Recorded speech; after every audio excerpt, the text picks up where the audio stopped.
earthquake fix for this week. This actually came through us on our Facebook page, and it was about a prison knife attack. So my first thing would be avoid going to prison. Try not to do that. Beyond that, try to avoid giving somebody a reason to grab you like this and just start sewing machine stabbing you. Okay?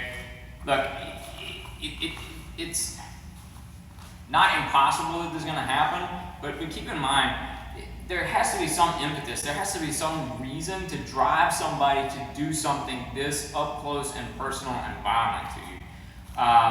So be aware of that. I understand what kind of decisions you're making, to where if I know that I have somebody that's a potential problem in my life, try to avoid them, and if I can't, recognize that that person is in my area and try to preempt, try to deal with the situation before you get to that point. That said, this kind of an attack where Andre's just kind of controlling me and just stabbing back and forth over and over and over again, this sewing machine kind of motion, in terms of dealing with an attack, I'm much more concerned personally with somebody that's looking to fight with a knife versus somebody that's a knife fighter. Okay. It's more about intent. It's more about his willingness to run that metal through skin and muscle and bone and tendon and get bloody. So all of that said, this hand really, it doesn't impede my ability to deal with the attack. It allows him to control spacing a little bit, maybe control me a little bit, but ultimately the knife still has to come to me.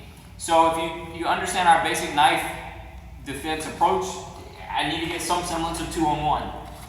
Now that can be 2-on-1 this way, that can be 2-on-1 this way, that can be 2-on-1 here and here, but I want to isolate the arm with 2 points of contact in some way. So if Dre is controlling here and stabbing here, initially it may just be something like this. It may just be I go 2-on-1 wrist grab and I bang him with my head. Now, I don't want to stay here. I don't want to stay inside of his elbows. So as quickly as possible, I'm going to drag that arm and get outside of his elbows. Okay?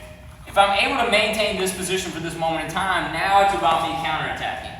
Maybe I hit him with my head, maybe I strike to the groin, maybe I go knees to the legs. At some point, I need to deal with him. Okay? I've got this, I'm less concerned with the knife now. Push and pull are the energies he can give me. If he starts to pull, he starts to go away from me, I'm going to step behind him and try to drop him. Okay? I don't care too much about disarms. Disarms for us kind of are incidental. If it happens, it happens. If he looks to push into me, then now I'm looking on him through the floor this way and bail. All of this said, I'm not engaging a dude with a knife unless I have no choice. If I can't run, then I'm looking for something in the environment I can use as a weapon or shield, or on my person. If I can't do that, then I'm going to engage, but just long enough to buy myself some time to get out. We go through all of this a little more extensively in our Weapons Defense DVD, so if you want to get more information, you can check that out on our store. That's your fix for this week.